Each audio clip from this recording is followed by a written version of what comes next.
এটা একটা মৎস্য প্রজেক্ট। এটা শেরপুরে অবস্থিত ইদিস গ্রুপের একটি মৎস্য প্রজেক্ট।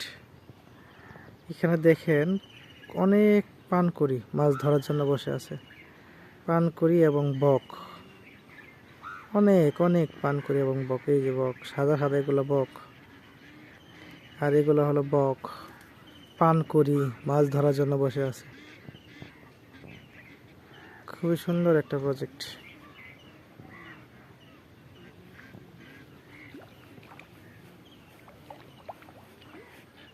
এখানে হাঁস, এখানে গরুর খামার, আর এটা দিয়ে খাবার দেওয়া হয়।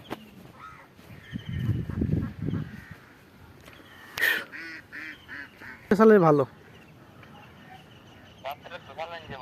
হ্যাঁ, না সমস্যা।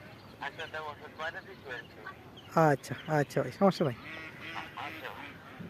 দেখেন কত পান করি, অনেক পান করে এই যে পুকুরে বসতেছে বক।